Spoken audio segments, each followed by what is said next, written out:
மேடையில் வீற்றிருக்கிற அண்ணன்மார்கள் கடப்பாரை எடுத்து அடித்ததில் ரெண்டா பொழந்திருக்காங்கன்னு மட்டும் நல்லா தெரியுது. அதற்கு பல விளக்கங்களை தம்பி கார்த்திக் கொடுத்திருக்கிறார். சமூக ஊடகங்கள் வாயிலாக அண்ணன் சீமானும் பலமுறை விளக்கம் கொடுத்து விட்டார். நாம் தமிழர் கட்சி 2026 சாதிக்குமா அப்படிங்கிறதான் தலைப்பு. நாம் தமிழர் கட்சி இன்னென்ன காரணத்திற்காக வீழ்த்தப்படணும் அப்படின்னு அதுக்கான காரணங்களை சொன்னால் சரியா இருக்கும். பெரியார் பெரியார் பெரியார். இதை தவிர நாம் தமிழர் கட்சி இந்த மண்ணுக்கும் மக்களுக்கும் வேண்டாம். நாம் தமிழர் கட்சி கூடங்குளம் அணு உலையில் எதிராக நின்றுச்சு. நாம் தமிழர் கட்சி ஸ்டெர்லைட்டில் எதிராக நின்றுச்சு. தூய்மை பணியாளர் பிரச்சனை நாம் தமிழர் கட்சி எதிராக நின்றுச்சு. மேல் பாதியில் நாம் தமிழர் கட்சி எதிராக நின்றுச்சு. வேங்கவையில் நாம் தமிழர் கட்சி எதிராக நின்றுச்சு.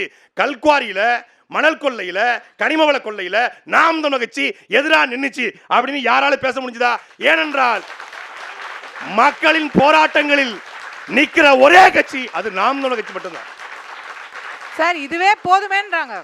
நீங்க பெரியாரை எதிர்க்கிறீங்க, ஆர்எஸ்எஸ் மேடையில பேசுறீங்க, அதுவே எங்களுக்கு போதுமேன்றாங்க. அதுதான் அவங்க பேசுறதுதான் தமிழ் தேசியம். ஈழ இனப்படுகொலையில துண்டு துடிக்க மக்களை கொன்றொழித்த காங்கிரஸோடு கரம் கோர்த்து நிக்கிறீங்களா, அதுதான் தமிழ் தேசியம்.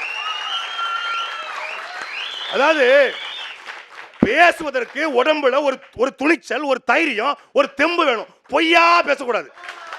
அதுவும் படித்தவன் சூது செய்தால் போவான் போவான் ஐயோன்னு போவான்னு பாரதி பாடுறாரு. படிச்சுட்டு அண்ணன் காரை செல்வராஜன் பொய் பேசக்கூடாது. ஸ்டெர்லைட் ஆலை வைகோவால் மூடப்பட்டதா, 13 தமிழர்கள் சுட்டு கொல்லப்பட்டு மூடப்பட்டதா? பதில் இருக்கா? சும்மா துள்ள துடிக்க ஸ்னோலிங் உள்ளிட்ட, கந்தசாமி உள்ளிட்ட 13 தமிழர்கள் துள்ள துடிக்க சுட்டுக் கொல்லப்பட்டு அந்த ஆலை மூடப்பட்டது என்பதுதான் உலகறிந்த உண்மை. வைகோ வழக்கு போட்டு மூடப்பட்டுச்சான். அவர் வழக்கு போட்டாரு, வழக்கு அப்படியே நிலுவையில் இருக்கு. ஆனா மக்கள் செத்து கொந்தளிப்பாகி 100 நாள் போராட்டத்தால் அது மூடப்பட்டது. அதான் உண்மை, அதான் யதார்த்தம். எல்லாத்துக்கும் ரப்பர் ஒட்டிடுறது.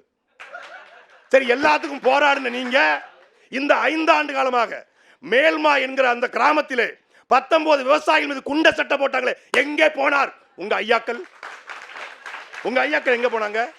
தூய்மை பணியாளர்கள் ராம்கே என்ற நிறுவனத்திற்கு தனியாருக்கு கொடுத்து விட்டார்கள். சம வேலைக்கு சம ஊதியம். கொரோனா காலகட்டத்திலே ஒட்டுமொத்த சென்னையும் சிங்கார சென்னையாக மாற்றிய என்னுடைய தூய்மை பணியாளர்கள் தாய்மார்கள் ஆகஸ்ட் 15 இரவோடு இரவாக அப்புறப்படுத்தி விட்டார்கள். எங்கே போனார்கள் உங்கள் ஐயாக்கள்? களத்தில் போய் நின்றது எங்க அண்ணன் சீமான் மட்டும்தான். அன்னைக்கும் இந்த பக்காமாசு வீட்டில் வர வச்சு பார்த்தாரு. உலகத்திலே செத்து போன குடும்பத்தை ரெசார்ட்ல வச்சு பார்த்த நீங்களா அரசியல் பேசலாமா? எப்போதுமே நான் பொதுவா சொல்றேன், எப்போதுமே பர்மிஷன் தந்தா அப்படி அறுத்து தள்ளிருப்பீங்க. 41 நான் கேட்கிற கேள்விக்கு பதில் சொல்லணும். நான் கேட்கிற கேள்விக்கு நாளைக்கு வீடியோ போட்டு பதில் சொல்லணும். உங்களுக்கு தெம்பும் தைரியமும் துணிச்சலும் இருந்தால் என் தம்பி கார்த்திக் கேட்டது போல ஜனநாயகன் படத்திற்கு சென்சார் தராத பாசிச பாஜகவை கண்டிக்கிறேன் சொல்லு. நான் இன்றைக்கே விஜயை பேச விட்டுறேன்.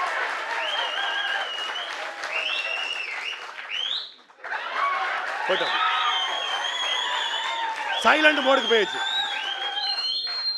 இங்க சிஎம் அங்கிள் கேக்குதாங்கள், மோடி அங்கிள் கேக்குதாங்கள் போட வேண்டியது வீடியோ. இங்க கரூர் பிரச்சனை சிஎம் சார், நான் ஒன்னு வீட்டில் இருப்பேன் இல்ல ஆபீஸ்ல இருப்பேன். வீடு எங்க இருக்கு? ஆபீஸ்க்கு மேல இருக்கு. ஆபீஸ் எங்க இருக்கு? வீட்டுக்கு கீழே இருக்கு. அமைதியா இருங்கப்பா. ஜனநாயகம் படம் வந்துரும், கவலைப்படாத. படம் வந்துரும், கவலைப்படாத. அப்போ சிஎம் அங்கிள் வீட்டில் இருப்பேன் ஆபீஸ்ல இருப்பேன்னு சொன்ன பக்காமாசு இப்ப மோடிக்கு வீடியோ போட்டு, மோடி அங்கிள், மோடி சார், நான் வீட்டில் இருப்பேன் ஆபீஸ்ல இருப்பேன், நீங்க வேணா ஏன்ட்ட மோதுங்க, கேவிஎன் ப்ரொடக்ஷன் மூடாதீங்க, 500 கோடி. ஐயோ, அடுத்த வாரம் ஆத்தாப்பனுக்கு ப்ரோக்ராம் அப்படிங்கிற மாதிரி 500 கோடி. இப்ப 500 கோடி சைலண்ட் மோடி போயிட்டாரு. இவர்கள் அரசியல் பேச தகுதி இருக்கா? முதல்ல எங்களுக்கு 15 ஆண்டு காலமாக நாங்கள் எடுத்து வைத்த கொள்கையில, கோட்பாட்டுல, இலக்குல நம்பிக்கை இருக்க போய் தான் 2026 இதே போல 4 முனை போட்டி. திமுக ஒரு அணி, அதிமுக ஒரு அணி, அன்றைக்கு மக்கள் நல கூட்டணி என்று கேப்டன் திமுக போயிடக்கூடாதுன்னு கேப்டனை கூட்டு வந்து தனியா நிப்பாட்டி அவரை தெருவில் நிப்பாட்டி அந்த மக்கள் நல கூட்டணியை உருவாக்கி ஒரு அணி. அதற்கு மத்தியில் மக்கள் நாங்கள் நின்றோம். 1.1 விழுக்காடு வாக்குகள் எடுத்தோம். வெறும் 4.5 லட்சம் வாக்கு. சீமான் அவ்வளவுதான் முடிஞ்சதுன்னாங்க. திருப்பி 2019 மரியாதைக்குரிய கமலஹாசன் 50 ஆண்டுகால சினிமாவில் நடித்தவர், செல்வாக்கு மிக்கவர், அவர் ஒரு அணி. மீண்டும் திமுக, மீண்டும் அதிமுக, அப்புறம் மக்கள் நல கூட்டணியை கழிச்சு திமுக சைக்கிள் ஐக்கியமாயிட்டாங்க எல்லாரும். அப்படி மூணு அணி. அதுக்கு மத்தியில் 4 அணி. 17 லட்சம் வாக்கள் 4 விழுக்காடு. அவ்வளவுதான் சீமான் முடிஞ்சதுன்னாங்க. திருப்பி 2021 5 அணி. யாரு? மரியாதைக்குரிய அண்ணன் டிடிவி தினகரன் அணி, ஐயா கமலஹாசன் அணி, திமுக அணி, அதிமுக அணி, அதுக்கு மத்தியில் 5ஆவதாக நாம் தமிழர். அந்த 5 முனை போட்டியில 32 லட்சம் வாக்குகளை எங்களுடைய மக்கள் எப்படி செலுத்தினாங்க? ஓட்டுக்கு பணம் வாங்காம, கோட்டர் கோழி பிரியாணி கொடுக்காம இந்தியாவிலே ஒரு கட்சி 32 லட்சம் வாக்களை வாங்கிச்சால அது நாம் தமிழர் கட்சி மட்டும்தான். சொல்லுங்க. அண்ணன் ஆலோ சானவாசி எப்படி ஜெயிச்சாரு? எப்படி ஜெயிச்சாரு? அண்ணன் விசிகாவோட ஓட்டு மட்டும் விழுந்து ஜெயிச்சாரா? திமுக ஓட்டு, காங்கிரஸ் ஓட்டு, மதிமுக ஓட்டு, கம்யூனிஸ்ட் ஓட்டு, அந்த கம்யூனிஸ்ட் ஓட்டு, நம்ம 13 கட்சி. இந்த வண்டி, இந்த டாடா ஏஸ் வச்சிருப்பாங்க ஜீப், 13 கோடி பறக்கும். ஒத்த கொடி, உலகத்தை ஆண்ட புலிக்கொடி, அந்த கொடியை வச்சுதான் 36 லட்சம் வாக்கு. அவர் கேட்கிறாரு 2009க்கு பிறகு என்ன செய்தார் ஈழத்துக்கு சீமான்? தடை செய்யப்பட்ட இயக்கத்தின் தலைவனை தமிழ் தேசிய தலைவனாக மாற்றியது எங்கள் அண்ணன் சீமான். ஈழத்திலும் இமயத்திலும் பறந்த புலிக்கொடி அங்கே 2009 சரிந்து விட்டது.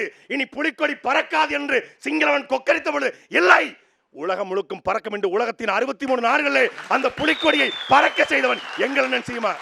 நீங்க போனீங்க, 3 மாசம் இருந்தீங்க, நல்லா சாப்பிட்டீங்க. புலிகள் உச்சத்தில் இருக்கும்போது 1999 காலகட்டத்தில் அங்கே போவது பிரச்சனை அல்ல. புலிகள் அதிகாரத்தில் இருந்தாங்க. இயக்கம் அழிவை சந்திக்கிற பொழுது 1 லட்சம் துப்பாக்கி மத்தியில ஈழத்துக்கு போயிட்டு வந்தவன் எங்கள் அண்ணன் சீமான். அவர் போய் வந்த பிறகுதான் 7 தமிழர் விடுதலை, என் இனத்தின் விடுதலை என்று முன்வைத்து இன்றைக்கு அண்ணன் பேரிவாளன் உள்ளிட்ட 7 பேர் விடுதலை செய்யப்பட்டார்கள் என்றால் அது 2009க்கு பிறகு நாம் தமிழர் முன்னெடுத்த அரசியலுடைய வெற்றி. அண்ணன் திருமாவளவன் எழுச்சி தமிழர், தென்னகத்து பிரபாகரன் என்று கொண்டாடப்பட்டார். இன்றைக்கும் அவர் தலைவர் பிரபாகரனை மதிக்கிறார். அதனால் அண்ணன் திருமாவளவனை நாங்கள் பெரிதும் மதிக்கிறோம். அண்ணன் ஐயா வைகோ அண்ணன் தலைவரை மதிக்கிறோம். ஆனால் நீங்கள் எல்லாம் தலைவர் படத்தை நீங்கள் வந்த பிறகு தலைவர் படம் தெருவுக்கு வந்ததா? அண்ணன் சீமான் வந்த பிறகு வந்ததா? மனசாட்சியோடு சொல்லுங்க. தடை என்றால் அதை உடை என்று உடைத்து பிரபாகரன் என் சொந்த அண்ணன் என்று சொன்னதற்காக தேசிய பாதுகாப்பு சட்டத்தில் கைது செய்யப்பட்டு சிறையிலிருந்து வெளியே வந்து கட்சி ஆரம்பித்தார் சீமான். அப்படி ஒவ்வொரு கட்டமாக மேலே ஏறி வந்தோம். 2024 நாடாளுமன்ற தேர்தல் 4 முனை போட்டி. எனக்கு டைம் ஆகல இன்னும். அவங்களாம் 12 நிமிஷம் பேசினாங்க. நான் பார்த்தேன். காரை செல்வராஜன் 12 நிமிஷம். நான் நோட் பண்ணிட்டு தான் இருந்தேன். நாங்களும் லைன்ல இருக்கோம். அப்போ 2024 நாடாளுமன்ற தேர்தலில் அதே போல 4 முனை போட்டி. திமுக ஒரு அணி, பாஜக ஒரு அணி, அதே போல வந்து அமமுக, பாஜக ஒரு அணி, அதிமுக ஒரு அணி, திமுக ஒரு அணி, 3 அணி. அதுக்கு மத்தியில் 4வது அணி. நாட்டின் பிரதமரை தேர்ந்தெடுக்கிற தேர்தல். பக்கா மாசு கட்சி ஆரம்பிச்சிட்டாப்ல. பிப்ரவரி 4 கட்சி அறிவிச்சிட்டாப்ல. அறிவிச்ச பிறகு தேர்தலை சந்திச்சோம். 36,50,000 வாக்குகளை அதே போல இந்திய பிரதமரை தேர்ந்தெடுக்கிற தேர்தலில் என் மக்கள் செலுத்தினார்கள். 2016 2014 வரை நாம் தமிழர் கட்சி ஏறுமுகத்தில் மட்டுமே இருந்திருக்கிறது. எந்த விதமான பின்புலமும் இல்லாமல். சாதிய பின்புலம் கிடையாது, பெரிய மத பின்புலம் கிடையாது, பெரிய திரை கவர்ச்சி கிடையாது. சீமான் ரசிகர் மன்றத்தை கட்சியாக கட்டவில்லை. இல்லங்க, what bro, this is very wrong bro. What is your problem bro? தங்கச்சி கொஞ்சம் அமைதியா இருங்க தங்கச்சி, இருங்க தங்கச்சி. வெளியே போய் கவலைப்படாதீங்க. ஜனநாயகன் படம் FTFS பாத்திரலாம், கவலைப்படாதீங்க. கவலை தான் இந்த உங்க முகங்களின் கண்ணுக்கு முன்னாடி தெரியுது. இப்ப நாட்டில் என்ன பிரச்சனைனா, இப்ப அவங்களுக்கு என்ன பிரச்சனைனா, இந்த 4 லட்சம் கோடி தமிழ்நாடு அரசு கடனாய் போச்சு, 9 லட்சம் கோடி கடனா போச்சு, 4 லட்சம் கோடி தமிழ்நாடு. இந்த இருங்கப்பா, என்னம்மா பிரச்சனை? என்னம்மா நீங்க இப்படி பண்றீங்களம்மா? அவங்களுக்கு என்ன பிரச்சனைனா, தமிழ்நாடு அரசு 9 லட்சம் கோடி கடன் வாங்கிருச்சு. இந்த 5 ஆண்டுகள் 4 லட்சம் கோடி கடன் வாங்கிருச்சு. தூய்மை பணியாளர் பிரச்சனை, செவிலியர் பிரச்சனை, மருத்துவர்கள் போராட்டம், மாணவர்கள் போராட்டம், மீனவர்கள் போராட்டம், இதை பற்றிலாம் தாவேக்கா கவலையே கிடையாது. ஜனநாயகன் வருமா வராதா? ஆனால் நாட்டில் 1000 பிரச்சனை இருக்கு. நாட்டில் 1000 பிரச்சனை இருக்கும் போது அவங்களுக்கு ஒரே பிரச்சனை, இப்போ என்ன ஜனநாயகன் வருமா வராதா? டிக்கெட்டை வேற புக் பண்ணிட்டோமே. இருப்பா எப்பா இனி பேச விடுப்பா. உங்க தலைவர் பேசலைங்கிறதுக்காக எங்களையும் பேசுற தடுக்காதீங்கப்பா. அவர் தான் பிரஸ் மீட் கொடுக்க மாட்டாரு, எங்களை தடுக்காதீங்க. என்னடா அவங்க நிறைய பேசுறாங்களா, துண்டு சீட் இல்லாம பேசுறாங்களா, எப்படி பேசுறாங்க? அது அவங்களுக்கு அதான் பிரச்சனை. நிறைய பேசுறாங்க, என்னெல்லாமோ சொல்றாங்க, தமிழ் தேசியம்ன்றாங்க, திராவிடம்ன்றாங்க, கச்சத்தீவுன்றாங்க, முல்லை பெரியார்ன்றாங்க. ஆனா துண்டி சீட்டே இல்லாம எப்படா பேசுறாங்க? ஏன்னா படத்துல பாத்தீங்கன்னா இது காத்திலே ஊழல் பண்ண ஊரு 2G பாப்ல. இங்க பாத்தீங்கன்னா வில்லன நான் சாமி கிட்ட மட்டும் தான் சைலண்டா பேசுவேன், சாக்கடை கிட்ட லம்பாப்ல. ஆனா இங்க மேடைக்கு வந்துட்டா வெண்ணிலவே வெண்ணிலவே வெக்கம் ஏனம்மா, உன்னிலவில் என்னிலவே சொர்க்கம் தானம்மா, சின்ன மூக்குத்து பாட்டு பாட ஆரம்பிச்ச மாதிரி ஒரு ஸ்டாண்ட போட்டு மக்களின் பிரச்சனைகளை மனசிலிருந்து பேச முடியாதவன் தலைவனாக இருக்க முடியுமா? தமிழ்நாட்டு அரசியல் களத்துல 3 மணி நேரம் இல்ல, நீங்கள் 30 மணி நேரம் பேசுறதுக்கு நேரம் கொடுத்தாலும் மக்களின் பிரச்சனைகளை, தமிழ்நாட்டு அரசியலை, இந்திய அரசியலை தோலுரித்து போடக்கூடிய ஒரு தலைவன் எங்கள் அண்ணன் செந்தமிழன் சீமான் மட்டும்தான். எங்களுடைய இமாம் சொன்னது போல பிரச்சனையை நாங்க பேசல, பிரச்சனைக்கான தீர்வை பேசுறோம். ஒரே ஒரு கருத்து மட்டும் தான். எல்லாரும் சொன்னாங்க பெரியார் ஒண்ணு போதும்னு. பெரியாரை நாங்கள் விமர்சிக்கல, பெரியாரை கேள்வி கேட்கிறோம். பெரியார் தான் சொல்றாரு. யாரு? ஈவே ராமசாமி தான் சொல்றாப்ல. ஈரோட்டு வெங்கட்ட ராமசாமி தான் சொல்றாப்ல. அவர் ராமசாமின்னு சொல்லக்கூடாது. அவரு கிருஷ்ணரை கேள்வி வைப்பாப்ல, நபிகள் நாயகத்தை கேள்வி வைப்பாப்ல, அவர் இயேசு பிரான கேள்வி வைப்பாப்ல, அவர் அல்லாஹ்வை எல்லாத்தையும் கேள்வி வைப்பார். அவரை கேள்வி கட்டக்கூடாது. ஏன்னா அவர் மனித புனிதர். எப்பொருள் யார் யார் வாய் கேட்பினும் அப்பொருள் மெய்ப்பொருள் காண்பது அறிவு. என் பாட்டன் வள்ளுவன் அவனை விட ஒரு பகுத்தறிவாதி இருக்கானா? அந்த ஈவேராவை கேள்வி கேட்கிறோம். என் மொழியை எதுக்கையா காட்டுமிராண்டி மொழின்னு சொன்னீங்க? கனியிட ஏறிய சுளையும் முற்றல் கலையிட ஏறிய சாரும் பனிமலர் ஏறிய தேனும் காட்சி பாகிட ஏறிய சுவையும் நனிபசு மொழியும் பாலும் தென்னை நல்கிய குளிர நீரும் இனியன என்பேன் எனினும் தமிழை என்னுயிர் என்பேன் கண்டீர் என்று பாடிய என் மொழியை ஏன் காட்டுமிராண்டின்னு சொன்னீங்க? உன் தமிழ்ல என்ன இருக்கு? உன் தமிழ் தாயா படிக்க வச்சா? வேலைக்காட்ட கூட ஆங்கிலத்தில் பேசு, தமிழையும் ஆங்கிலத்தையும் கலந்து பேசு. உன் திருவள்ளுவர் முட்டாளு, உன் சிலப்பதிகாரம் ஒரு வேசி காவியம் என்று சொன்னால் கோபம் வருமா வராதா? மானத்தமிழ எனக்கு வருது, மானத்தமிழ எனக்கு வருது. காட்டுமிராண்டி மொழின்னு சொன்ன இடத்துல ஒருத்தன் எந்திரிச்சு செந்தமிழ் நாடனும் போதினிலே இன்ப தேன் வந்து பாயுது காதினிலே என்று பாடுறான். எங்க அண்ணன் கேட்கிறாங்க, காரை செல்வராஜ் அண்ணன் தமிழ் படிச்சவர், தமிழ் பற்றாளர். அண்ணன் கேட்கிறாங்க, எங்க பாடினாரு தமிழ்நாடுன்னு? அப்ப நீங்க பாரதிய படிக்கல. அண்ணன் பெரியார மறுவாய்ப்பு உட்படுத்துங்க. ஆளூர் சாணாவாசன பெரியார மறு வாசிப்பு உட்படுத்துங்க. 4 பேர் நம் எதிரிகள் என்று சொல்றாரு. ஏன் சொன்னாருன்னு ஆளூர் சாணாவாசன சொல்லணும். இஸ்லாமியர்கள், கிறிஸ்தவர்கள், பிராமணர்கள் நம்மில் கீழானோர், இந்த 4 பேரும் நம்மில் எதிரிகள் சொன்னாரா இல்லையா? ஏன் சொன்னாரு? இஸ்லாமியர்கள், கிறிஸ்தவர்கள், பிராமணர்கள் நம்மில் கீழானோர். அந்த நம்ம எந்த நம்ம? ஏன் அப்படி நம்மன்னு போட்டாரு? அவர் யார்? அப்போ கீழ்வன்மணி படுகொலையில முதுகுளத்தூர் கலவரத்தை அடக்கணுமா, முத்துராமலிங்கத்தை கைது பண்ணுன்னு சொன்ன ஈவேரா கீழ்வன்மணி படுகொலையில கோபாலகிருஷ்ணன் நாயுடுவை ஏன் கைது பண்ண சொல்லல? தேவரா இருந்தா உங்களுக்கு கசக்கும், தேவடுவா இருந்தா இனிக்குமா?